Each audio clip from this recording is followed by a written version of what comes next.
हरे कृष्ण. श्रीमद भगवद गीता जशी आहे तशी, अध्याय 12वा. अध्यायाचं नाव आहे भक्ती योग. 18 आणि 19 श्लोकाचं तात्पर्य वाचत आहोत. 9व्या ओळीपासून पुढे वाचायला सुरू करणार त्याआधी श्रील प्रभुपादांना प्रार्थना करूया. हे श्रील प्रभुपाद, आम्ही भगवद्गीता हा ग्रंथ वाचून समजून घेण्याचा प्रयत्न करीत आहोत. त्यासाठी आम्हाला आशीर्वाद द्या. धन्यवाद प्रभुपाद. त्याला स्थिर म्हटले जाते कारण तो आपल्या निश्चयामध्ये आणि ज्ञानामध्ये स्थिर असतो. तर असा हा जो शुद्ध भक्त आहे तो आपलं जे भक्ती करण्याचं निश्चय आहे त्यामध्ये दृढ असतो.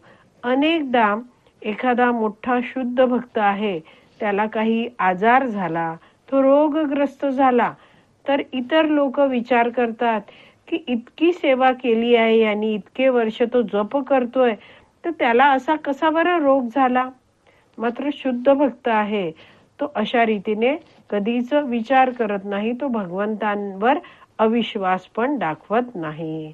शुद्ध भक्त जाणतोय की मी भगवान श्रीकृष्णांना शरणागत आहे आणि माझ्या जीवनात जे काही घडतं आहे ते माझ्या कल्याणाचंच आहे. हे सगळं माझं शुद्धीकरण होत आहे.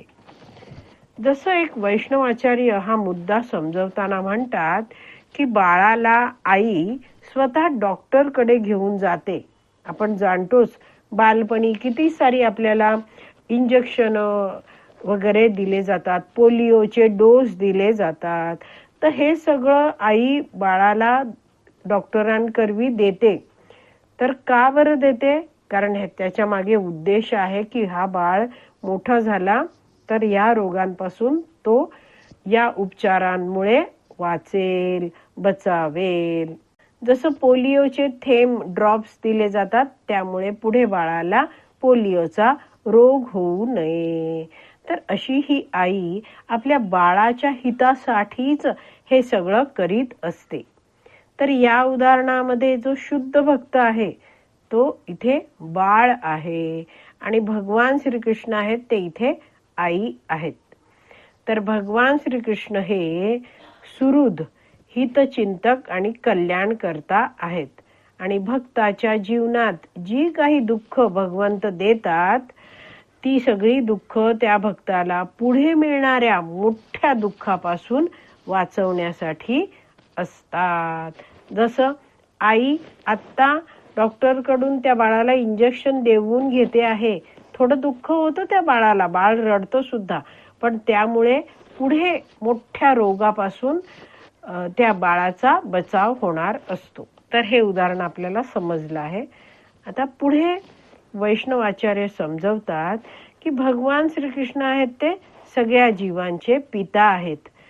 भगवंतांची कुणी सेवा केली नाही तरी ते सर्व जीवांचं कल्याणच इच्छितात आणि भगवंत म्हणूनच प्रत्येकाच्या हृदयात परमात्मा रूपात उपस्थित असतात. जीवाची साथ भगवंत कधीच सोडत नाहीत. आणि भक्त तर भगवान श्रीकृष्णांच्या सेवेतच असतो. तर मग आपण विचार करू शकतो की भगवंत अशा भक्ताचं किती कल्याण करतील. म्हणून आपल्या जीवनात येणारं कोणतंही सुख असो किंवा दुःख असो, भगवान श्रीकृष्णांची कृपा म्हणूनच आपण स्वीकारायला हवी.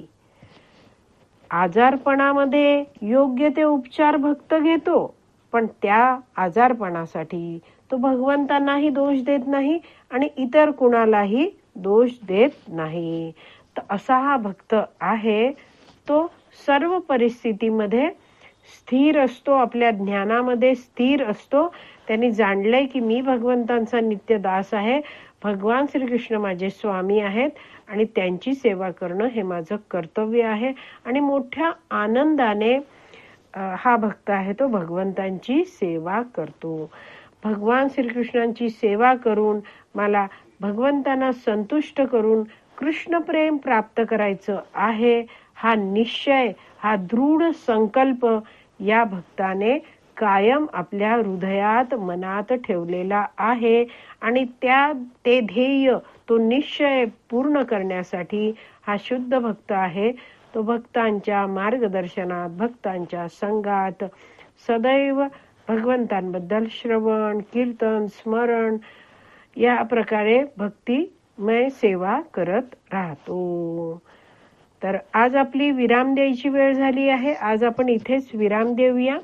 श्रीमद भगवत गीता की जय. श्रील प्रभुपाद की जय. हरी बोल.